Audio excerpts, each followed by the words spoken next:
Death is around every page in the Transformers comic published by Skybound Entertainment. I've spoken about this aspect of the story at length in other videos, but we need to refocus on a particular death for today's topic. Issue number 1 of the series showed us that writer Daniel Warren Johnson wasn't afraid to kill off beloved characters like Bumblebee. But for me, the real shock came at the end of the issue, when we see Starscream squish an innocent human into pulp.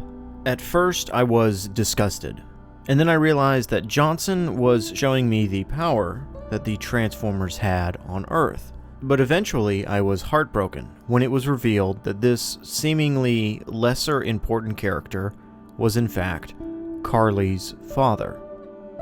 We had no time to really know him, only seeing a glimpse of his humanity once or twice, and yet you can feel the guttural reaction when Carly is told that her father has been killed. Carly's reaction to the death of her father is that of shock. At first, she struggles to even comprehend what has and what is happening around her. It takes time for the grief to settle in to her heart. She is a strong, no-nonsense, badass character as we've been shown, but nothing can protect her from the whirlwind of emotions that she faces. No one had prepared her for this moment, because no one should have. We don't know exactly the details of Carly's full family, such as her mom's status in her life, but given the lack of evidence of her, I think for now it's safe to say that she's not in the picture. Carly is alone now. Spike will soon join her in this aspect after his father sacrifices his own life to save Optimus Prime. But even then, Carly is still isolated in her grief. She is, for a brief time, comforted by Cliffjumper, who has faced a similar traumatic event. Their relationship grows, only to be crushed by Cliffjumper's decision not to kill Starscream. I've covered this event and its implications in another video if you'd like a more in-depth view. So Carly's response to all of this is rage. She becomes hellbent on revenge. Every moment we see her, she is either trying to fight or preparing to face battle. Her anger extends past Starscream though, as she declares a personal war on all Decepticons for their tyranny, even the helpless, albeit annoying, Skywarp, who has been integrated into Teletran 1. Her rage is dangerous, and it leads to her hurting others. Later on, Arcee tries to console Carly after these events, but she is still blinded by her need for revenge. Carly is struggling not only with the loss of her father, but the fact that she is powerless against the Decepticons. She yells at Optimus, asking him if she's just supposed to wait around to be squished like her father was. She is losing faith in the Autobots and trying to take matters into her own hands. Her anger is fueled by her fear of not being able to survive the new status quo, and even more so, her fear that she might not be able to avenge her father's death. Arcee and Carly end up bonding over the need to be warriors. While Arcee is a younger warrior, she has much more control over herself than Carly. But Arcee brings her own baggage to the table. In issue 11, Carly begins to see the two sides of war in the rift between Arcee and Elita 1. Arcee has been Carly's closest friend after her falling out with Cliffjumper. She looks up to Arcee and strives to be like her, to be like an Iron Warrior.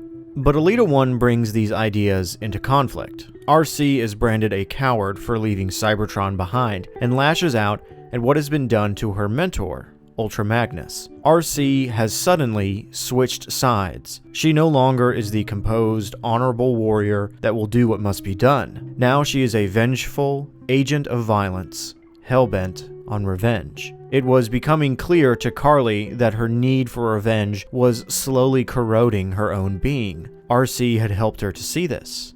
But now everything has changed. These three women are all struggling with the same nightmare, the casualties of war. Carly has lost her father, Arcee her mentor, and Elita her entire home.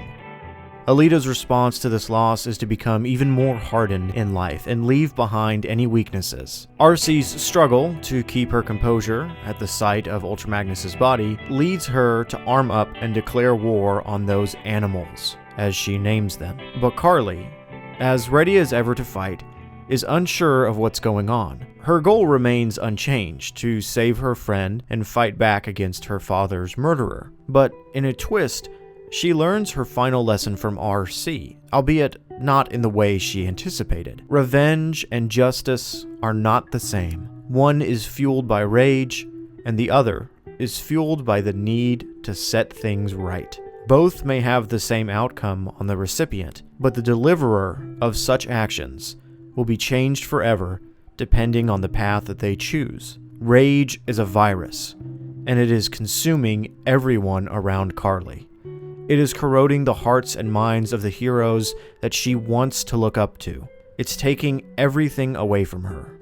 Everything except the one friend who cared about her the most.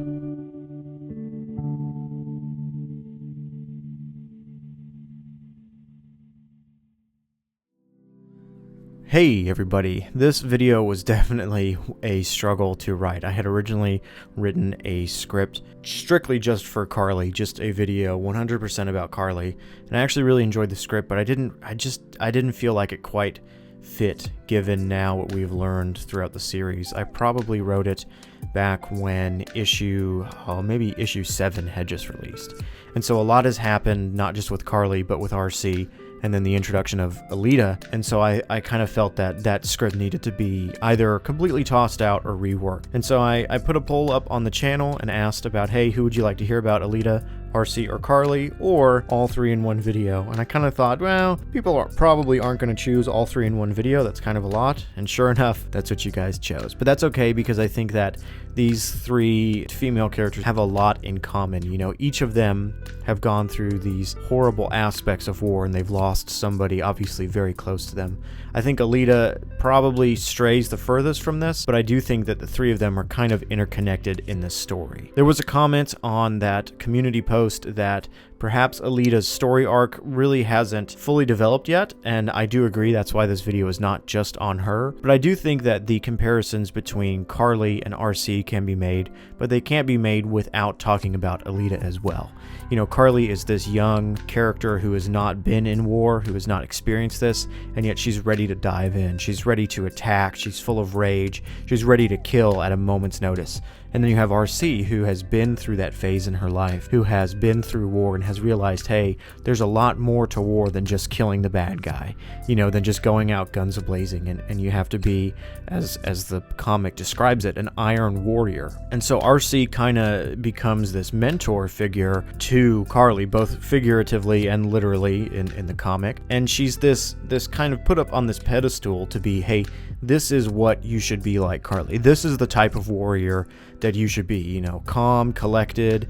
Yes, there's going to be fighting. You're going to need to fight the enemy, but you need to be in control of your emotions. And then we get Alita. Alita shows up, and she is also a very strong warrior, but she's kind of almost...